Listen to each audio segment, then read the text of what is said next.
Hello friends. आज फिर हम आए हैं अपने एक नए वीडियो के साथ। क्लास 8 का मैथ लेके चैप्टर 3 है और एक्सरसाइज 3.4। इसके पिछले वीडियोस जो थे वो चैप्टर 3 के इंट्रोडक्शन, पहले चैप्टर फर्स्ट पढ़ा, फिर सेकंड पढ़ा पूरा, फिर थर्ड का हमने इंट्रोडक्शन पढ़ा और फिर एक्सरसाइज 3.1, 3.2, 3.3 पढ़ी। अब चलते हैं एक्सरसाइज 3.4 पर। और अगर आपने इंट्रोडक्शन पार्ट नहीं देखा है तो एक बार इंट्रोडक्शन पार्ट जरूर देख लें जाके चैप्टर 3 का, क्योंकि अगर इंट्रोडक्शन पार्ट आपने अच्छे से देख लिया तो आपको ये सारे क्वेश्चन इजीली समझ में आएंगे। तो एक्सरसाइज शुरू करते हैं 3.4। क्वेश्चन पहला, स्टेट वेदर ट्रू और फॉल्स। अब इसमें से हमें ट्रू और फॉल्स बताने हैं। जैसे कि हमारा ये पहला क्वेश्चन है। पहला क्वेश्चन कह रहा है ऑल रेक्टेंगल आर स्क्वायर। कह रहा है क्या सभी रेक्टेंगल स्क्वायर होते हैं? तो जरूरी तो नहीं है कि सभी रेक्टेंगल स्क्वायर हो। देखो, जैसे हमने ये रेक्टेंगल बना दिया, ये बनाया, अब क्या हुआ, ये हमने 4 सेंटीमीटर ले ली, ये 5 सेंटीमीटर ले ली, ये 4 सेंटीमीटर ले ली और ये 5 सेंटीमीटर ले ली। तो ये रेक्टेंगल तो है, लेकिन क्या स्क्वायर है? नहीं है, क्योंकि स्क्वायर में सभी साइड कैसी होती हैं? सेम होती हैं। तो ये पहले वाला है वो क्या हो जाएगा? फॉल्स हो जाएगा। अब चलते हैं बी वाले पार्ट पर। तो बी वाला पार्ट कहता है ऑल रोम्बस आर पैरेललोग्राम। क्या सभी रोम्बस पैरेललोग्राम होते हैं? बिल्कुल सही है, क्योंकि पैरेललोग्राम में 4 साइड होती हैं और रोम्बस में भी 4 साइड होती हैं। तो हम सभी रोम्बस को क्या बोल सकते हैं? पैरेललोग्राम बोल सकते हैं। तो ये हमारा क्या है? ट्रू हो जाएगा। सी वाला है all square are rhombus and also rectangle. तो ये पूछ रहा है कि सभी स्क्वायर रोम्बस और रेक्टेंगल हो सकते हैं? बिल्कुल हो सकते हैं, क्योंकि स्क्वायर को तो हम जो रेक्टेंगल की कंडीशन होती है वो ये होती है कि आमने सामने की साइड हो, जो अपोजिट साइड हो वो इक्वल हो। तो अपोजिट साइड स्क्वायर में भी इक्वल होती हैं, तो रेक्टेंगल में भी इक्वल होंगी। और स्क्वायर की सभी साइड इक्वल होती हैं तो रोम्बस की सभी साइड भी कैसी होती हैं? इक्वल होती हैं। तो सभी स्क्वायर रोम्बस और रेक्टेंगल हो सकते हैं। तो ये भी क्या होते हैं, या ये भी बोल सकते हैं होते हैं। तो हम इसमें क्या बोल देंगे? ट्रू इसका। डी वाला पॉइंट आता है। डी में कहता है all square are not parallelogram. क्या सभी स्क्वायर पैरेललोग्राम नहीं होंगे? बिल्कुल होंगे, क्योंकि स्क्वायर में 4 साइड होंगी तो पैरेललोग्राम में भी 4 साइड होंगी। तो सभी स्क्वायर को हम पैरेललोग्राम तो बोल सकते हैं, लेकिन इसमें नॉट लगा है तो ये क्या हो जाएगा? फॉल्स हो जाएगा। ई वाला पॉइंट है। ई वाला पॉइंट कहता है ऑल काइट्स आर रोम्बस। तो ये वाला भी हमारा फॉल्स हो जाएगा। अगला आता है ऑल रोम्बस आर काइट्स। तो ये बार हमारा ट्रू है, तो ये क्या हो जाएगा? हमारा ट्रू हो जाएगा। All parallelogram are trapezium. ये भी हमारा क्या हो जाएगा? ट्रू हो जाएगा।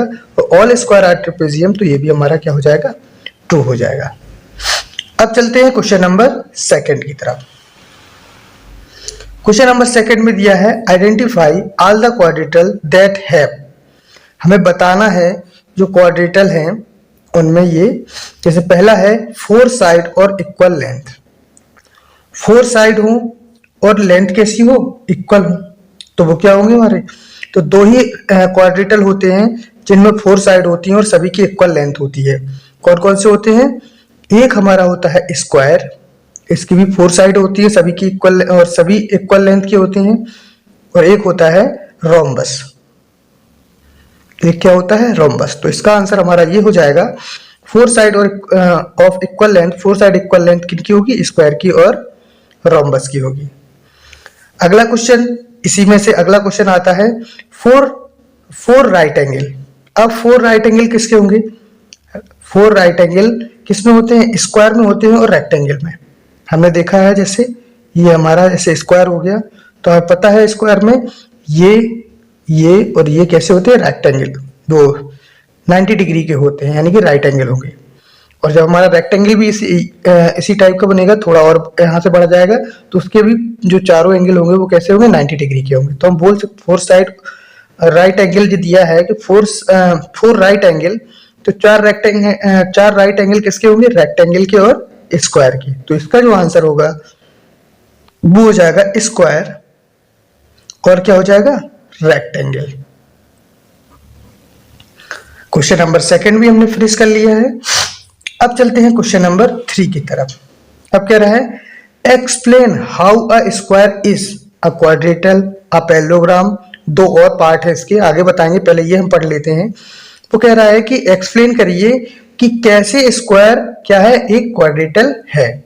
तो अब कैसे बताएंगे, जब कोई भी सिमिलरिटी स्क्वायर की और क्वाड्रेटल की हम अगर सेम दिखा देंगे तो हम कह सकते हैं कि जो हमारा स्क्वायर है वो क्या है, एक क्वाड्रेटल है। तो हमें ये चीज पता है कि क्वाड्रेटल में 4 साइड होती हैं और स्क्वायर में भी क्या होती है, 4 साइड होती हैं। तो हम क्या लिख देंगे यहाँ पे, square is a quadrilateral because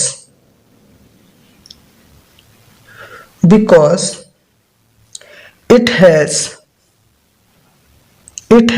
4 side. तो हमने बता दिया कि स्क्वायर है वो क्या है, क्वाड्रेटल है, क्योंकि उसकी कितनी साइड होती हैं, 4 साइड होती हैं। अब अगला आता है पैरेललोग्राम। तो कह रहा है अब यही क्वेश्चन अब यहां से ऐसा बनता है कि explain how a square is a parallelogram, मतलब एक्सप्लेन करिए कैसे स्क्वायर क्या है, एक पैरेललोग्राम है। देखो स्क्वायर और पैरेललोग्राम में क्या होता है कि स्क्वायर और पैरेललोग्राम की जो अपोजिट साइड होती हैं वो कैसी होती हैं, पैरेलल होती हैं। अपोजिट साइड पैरेलल होंगी और अपोजिट साइड क्या होंगे, एंगल होंगे दोनों के। तो हम यहाँ पे कह सकते हैं, यहां से हम जब लिखेंगे तो ऐसे लिखेंगे, square is a parallelogram, square is a parallelogram because its opposite sides are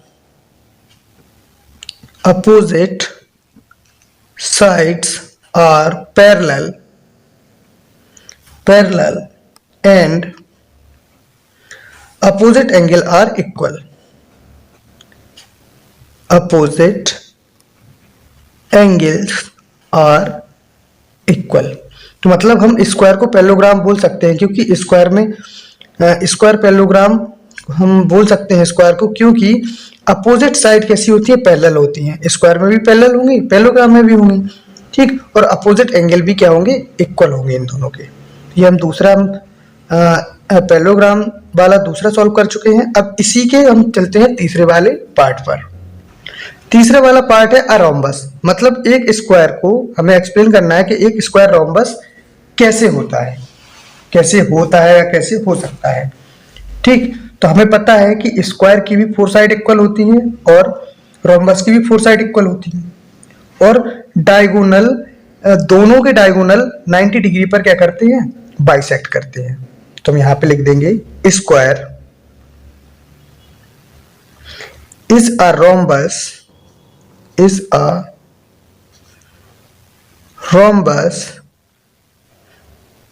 because all 4 sides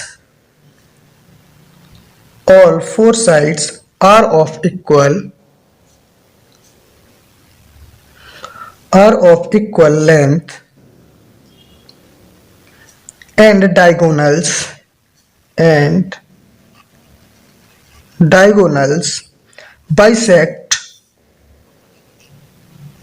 bisect at right angle। मतलब जो स्क्वायर है वो क्या, हम स्क्वायर रोम्बस होता है क्योंकि सभी साइड्स कैसी होती हैं, इक्वल होती हैं लेंथ में, जिनकी लेंथ होती है इक्वल होती है साइड की, and diagonals bisect at right angle, जो डायगोनल्स होते हैं वो 90 डिग्री पर कट करते हैं। तो हमारा थर्ड हो गया रोम्बस। अब चलते हैं अ रेक्टेंगल। कहता है अब अगला क्वेश्चन है कि कैसे स्क्वायर क्या है, एक रेक्टेंगल है। तो हमें पता है स्क्वायर और रेक्टेंगल में, अभी हमने पिछले क्वेश्चन नंबर 2 में बताया है कि स्क्वायर में और रेक्टेंगल में जो उनके चारों एंगल होते हैं वो कैसे होते हैं, 90 डिग्री के होते हैं। तो ये दोनों में सिमिलरिटी है तो हम बता सकते हैं।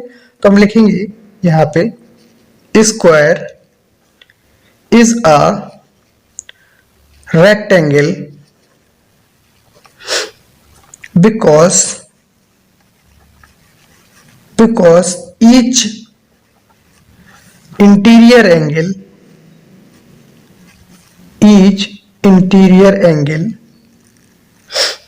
is 90 degree. जो स्क्वायर होगा वो हमारा रेक्टेंगल बोल सकते हैं, क्योंकि प्रत्येक इंटीरियर एंगल है वो कितने का होता है, 90 डिग्री का होता है। तो क्वेश्चन नंबर 3 भी हम फिनिश कर चुके हैं। अब चलते हैं क्वेश्चन नंबर 4 की तरफ। क्वेश्चन नंबर 4 कहता है नेम द क्वाड्रेटल। हमें उस क्वाड्रेटल का नाम बताना है हुज डायगोनल्स, जिसके जो डायगोनल्स है bisect each other, are perpendicular bisector of each other, are equal. मतलब हमें पहला सॉल्व करते हैं। तो पहला क्या कह रहा है, नेम द क्वाड्रेटल। क्वाड्रेटल का नेम बताना है whose diagonals bisect each other, जिसके डायगोनल्स एक दूसरे को क्या करते हो, बाइसेक्ट करते हो। तो हम देखते हैं कि जो हमारा पैरेललोग्राम होगा, पैरेललोग्राम उसके भी डायगोनल्स एक दूसरे को कट करेंगे, काटेंगे, बाइसेक्ट करेंगे, और रोम्बस के भी करेंगे, और स्क्वायर के एंड रेक्टेंगल। मतलब पैरेललोग्राम, रोम्बस, स्क्वायर और रेक्टेंगल जो है, इनके जो डायगोनल्स होंगे एक दूसरे को क्या करेंगे, बाइसेक्ट करेंगे। तो ये हमारा पहला वाला हो गया। दूसरा है are perpendicular bisector of each other. अब वो ये कह रहा है परपेंडिकुलर बाइसेक्टर होंगे। मतलब परपेंडिकुलर बाइसेक्टर का मतलब है उसके जो डायगोनल्स कट करेंगे, एक दूसरे को बाइसेक्ट करेंगे, वो किस पर, 90 डिग्री पर करें। परपेंडिकुलर का मतलब 90 डिग्री पर करें। तो ऐसे कौन कौन से क्वाड्रेटल होते हैं, ऐसे 2 क्वाड्रेटल होते हैं। एक होता है हमारा रोम्बस और एक होता है क्या, स्क्वायर। एक हमारा क्या होगा, रोम्बस, और एक स्क्वायर होगा। इनकी ये कंडीशन है कि रोम्बस और स्क्वायर के जो डायगोनल्स होंगे वो एक दूसरे को 90 एंगल पर बाइसेक्ट करेंगे। जैसे ये हमारा स्क्वायर बना हुआ है, तो एक ये डायगोनल हो गया, एक इसका ये डायगोनल हो गया, तो यहाँ पे क्या बनेगा, 90 डिग्री बनेगा यहाँ पे। ऐसे ही किस में होगा, रोम्बस में होगा। जैसे ये हमारा रोम्बस है, तो इसके जो डायगोनल्स होंगे वो 90 डिग्री पर कट करेंगे, बाइसेक्ट करेंगे, यानी यहाँ पे जो बनेगा वो क्या बनेगा, 90 डिग्री बनेगा। अब है हमारा थर्ड वाला क्वेश्चन नंबर 3 है इसका, नेम द क्वाड्रेटल। क्वाड्रेटल का नेम बताना है हुज डायगोनल्स आर इक्वल, जिसके डायगोनल्स कैसे होते हो, इक्वल होते हो। तो हमें पता है कि किसके डायगोनल इक्वल होते हैं, रेक्टेंगल के और स्क्वायर के। तो इसका जो आंसर हो जाएगा वो हो जाएगा रेक्टेंगल एंड स्क्वायर। रेक्टेंगल और जो स्क्वायर के डायगोनल होते हैं उनकी लेंथ कैसी होती है, इक्वल। जैसे ये हमारा एक रेक्टेंगल बना हुआ है, तो इसका ये जो डायगोनल्स होगा इस वाले डायगोनल्स की इक्वल होगा। मतलब ये जो लेंथ होगी इस लेंथ के कैसे होगी, इक्वल होगी। तो क्वेश्चन नंबर 4 भी हम फिनिश कर चुके हैं। अब आते हैं क्वेश्चन नंबर 5 की तरफ। क्वेश्चन नंबर 5 कहता है एक्सप्लेन करिए why a rectangle is convex quadrilateral. Explain करना है कि जो रेक्टेंगल है वो कैसे है कॉन्वेक्स क्वाड्रेटल। तो हमें पता है, हमें एक कंडीशन पता है कि कॉन्वेक्स क्वाड्रेटल क्या होते हैं। कॉन्वेक्स क्वाड्रेटल वो होते हैं जिसके जो डायगोनल है वो अंदर बने, बाहर ना बने। तो देखो हमें इसमें दिख रहा है, ये हमारा जैसे रेक्टेंगल बना हुआ है, हम यहाँ पे भी एक बना के दिखाते हैं। जैसे ये हमारा रेक्टेंगल बना हुआ है, तो इसमें हम क्या देखते हैं कि डायगोनल्स अंदर ही बन रहे हैं, बाहर कोई भी डायगोनल नहीं बनना है, अंदर ही बनना है। तो क्या होगा, कॉन्वेक्स क्वाड्रेटल होगा। इसके जो इंट्रोडक्शन पार्ट है उसमें हमने कॉन्वेक्स कॉनकेव के बारे में बताया है। कॉनकेव क्या होता है, कॉनकेव में बाहर डायगोनल्स बनते हैं, और कॉन्वेक्स क्या होता है जिसमें हमारे डायगोनल्स होते हैं वो अंदर बनते हैं। तो यही इसमें पूछा है कि एक्सप्लेन करिए why a rectangle is a convex quadrilateral, कि क्यों होगा रेक्टेंगल एक कॉन्वेक्स क्वाड्रेटल, क्यों होगा। अब इसलिए होगा क्योंकि इसके डायगोनल्स हैं वो कहाँ बन रहे हैं, अंदर बन रहे हैं। तो इसे लिखेंगे कैसे, इसे इस टाइप से लिखेंगे, अ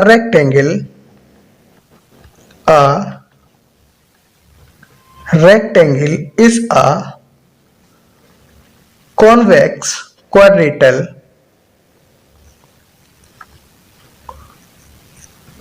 A rectangle is a convex quadrilateral because both of its diagonals lie inside the rectangle.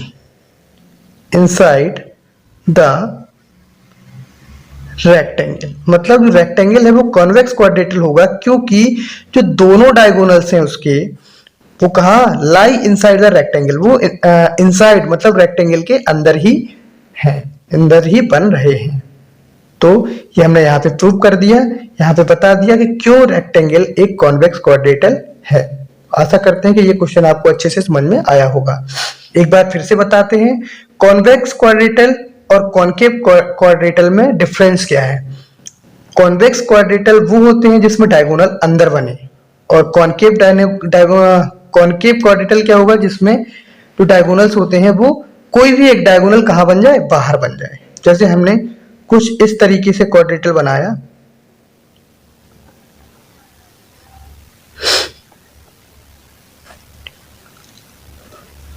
कोई भी डायग्राम ऐसा बना दें जैसे अगर हमने एक पैरेललोग्राम ले लिया हमने या क्वाड्रेटल कुछ भी मान लो एक, अब क्या कर दें, क्वाड्रेटल तो इसे नहीं बोल सकते क्योंकि इसकी 1 2 3 4 5 साइड हो चुकी हैं।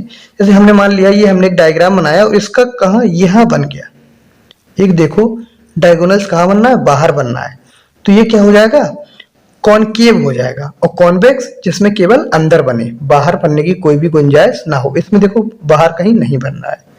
तो इस टाइप के जो होंगे डायग्राम होंगे वो क्या कहलाएंगे, हमारे कॉनकेव कहलाएंगे, और जो अंदर बनते हैं वो क्या हाँ कॉनकेव कहलाएंगे, और जो अंदर डायगोनल्स जिसमें बनते हैं वो क्या होते हैं, कॉन्वेक्स होते हैं।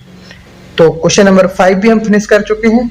अब चलते हैं लास्ट क्वेश्चन इस एक्सरसाइज का, क्वेश्चन नंबर 6 की तरफ।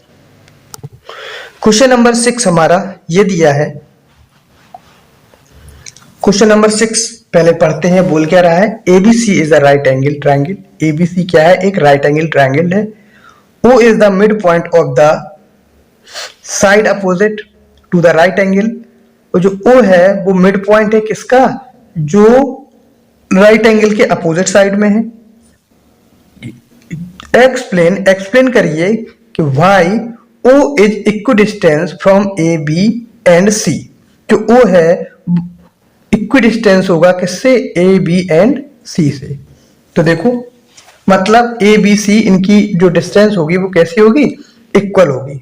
तो हम पहले क्वेश्चन को पढ़ते हैं दोबारा से। A B C is a right angle, तो हम ए बी सी एक राइट एंगल बना लेते हैं। हमने ये राइट एंगल बना लिया ए बी सी, और ये हो गया हमारा राइट एंगल। अब वो क्या कह रहा है, O is the mid point of side opposite to the right angle.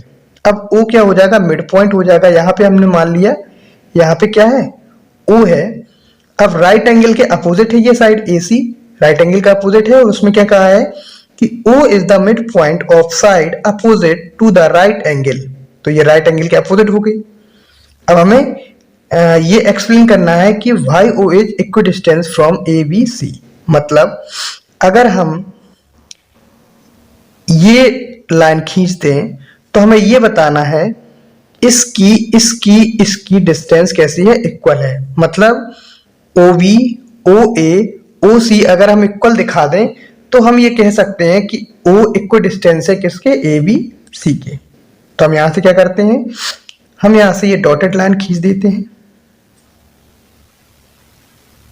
और यहां मिला देते हैं, ये डॉटेड लाइन खींच देंगे। तो अब ये हमारा क्या बन गया, हाँ यहाँ पे ले लेते हैं हम D पॉइंट, तो ये हमारा एक रेक्टेंगल बन गया। यहां से ये मिली हुई है, ये O पॉइंट ये वाला है। तो अब हमने देखो इसमें क्या किया, पहले वो लिख देते हैं। सॉल्व करने के पहले हम लिखेंगे draw AD perpendicular to BC, sorry parallel to BC।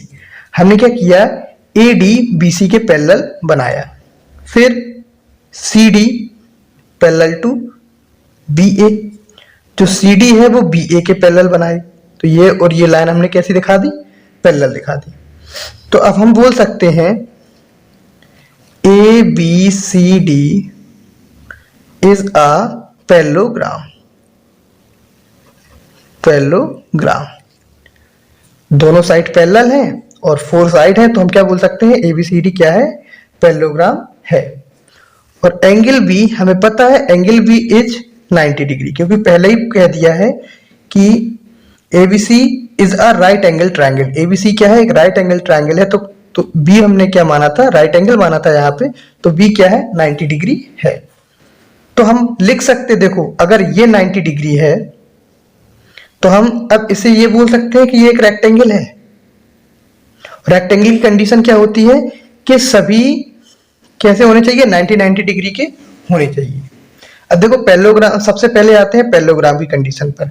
तो पैरेललोग्राम में अपोजिट एंगल इक्वल होते हैं, तो जो बी एंगल होगा वो डी के बराबर होगा, तो ये भी क्या हो जाएगा, 90 डिग्री हो जाएगा। और एक कंडीशन ये होती है कि जो एडसेंट एंगल होते हैं उनका एड 180 होता है। तो अगर हमारा ये 90 है तो ये दोनों मिलके अगर 180 बनाएंगे तो ये 90 है तो ये भी 90 होगा, और ऐसे ये 90 है तो ये भी 90 होगा। तो हमने क्या पाया कि जो सभी एंगल हैं वो कैसे 90 डिग्री के हैं।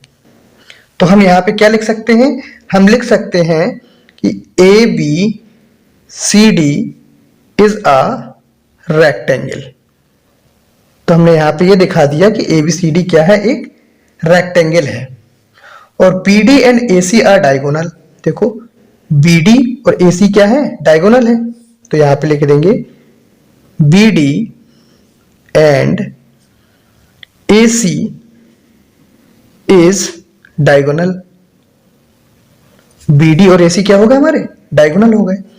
तो हम जब BD AC डायगोनल है तो हमें पता है कि रेक्टेंगल के डायगोनल कैसे होते हैं, इक्वल होते हैं। तो हम यहाँ पे लिख सकते हैं BD is equal to AC। अब BD is equal to AC हो गया। तो देखो अब हमें पता है जो डायगोनल्स अगर इक्वल लेंथ के हैं और बाइसेक्ट कर रहे हैं एक दूसरे को, तो हमें ये पता है कि जो OA की डिस्टेंस है वो OC के बराबर होगी, तो OD की डिस्टेंस है वो OB के बराबर होगी। तो यानी कि AC का ये आधा हो गया, OA आधा हो गया कि नहीं हो गया, AC का OA क्या हो गया, आधा हो गया। ऐसी BD का OB क्या हो गया, आधा हो गया। तो हम यहाँ पे इस टाइप से कर लिख सकते हैं, half BD is equal to half AC। हमने हाफ BD और हाफ, यहाँ पे हाफ दोनों साइड हमने लगा दिया। तो अब हाफ BD को क्या लिखेंगे हम, तो BD तो पूरा है, हाफ को क्या लिख देंगे, OB लिखेंगे हम, OB आधा यही तो है OB। तो हम हाफ BD को लिख देंगे OB is equal to half AC। AC पूरा है हमारा, हाफ AC को क्या लिखेंगे हम, OA लिख देंगे या OC लिख देंगे, लिखेंगे कि नहीं। तो हमने OA लिख दिया, तो OA लिख दिया, तो OB is equal to OA। तो ये क्यों हुआ, यहाँ पे तो हमने ओरली आपको बता दिया। अब यहाँ पे लिखेंगे क्या, तो लिख देंगे हम diagonals bisect each other. Diagonals bisect each other. अब OB is equal to OA हो गया। अब हम यहाँ पे OA is equal to OC भी लिख सकते हैं। जो OA है वो OC के इक्वल होगा। क्यों होगा, क्योंकि O क्या है, मिड पॉइंट है। अगर O मिड पॉइंट है, बीच का पॉइंट है, तो OA को हम OC के बराबर बोल सकते हैं। तो OA बराबर OC भी लिख दिया हमने, और यहाँ पे ब्रैकेट में क्या लिख देंगे, because O is mid point. तो देखो OB OA OC हमने तीनों इक्वल रखा दिए। तो अब यहां से हम क्या लिख सकते हैं, OA is equal to OB is equal to OC। तो देखो हमें यही तो दिखाना था, इक्वी डिस्टेंस है ABC, तो हमें यही तो दिखाना था कि OB OA और OC की क्या हो जाए, ये साइड कैसी हो जाए, इक्वल हो, OB OA और OC। तो हमने यहाँ पे देखो OA OB OC तीनों बराबर दिखा दी। तो अब यहां से लिख सकते हैं देयरफॉर O is equidistance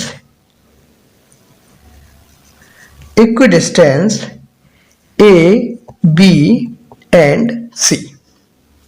तो ये हमारा क्वेश्चन यहाँ पे क्या होता है, फिनिश होता है, और ये एक्सरसाइज भी हमारी क्या होती है, फिनिश होती है। आशा करते हैं ये एक्सरसाइज आपको समझ में आई होगी, और अगर ये वीडियो आपको अच्छा लगा हो तो प्लीज लाइक, सब्सक्राइब और कमेंट जरूर करें, और वीडियो को ज़्यादा से ज़्यादा शेयर करें और भी लोगों के पास पहुंचाएं, अपने फ्रेंड्स के पास पहुंचाएं। और आगे मिलते हैं आपसे अगले वीडियो में। थर्ड चैप्टर हमारा फिनिश हो गया है। अगले वीडियो में मिलते हैं आपसे चैप्टर फोर्थ के। सबसे पहले फोर्थ का इंट्रोडक्शन पढ़ेंगे, उसके बाद चैप्टर फोर्थ की एक एक करके सारी एक्सरसाइज को स्टडी करेंगे। तो मिलते हैं आपसे अगले वीडियो में। Thank you so much.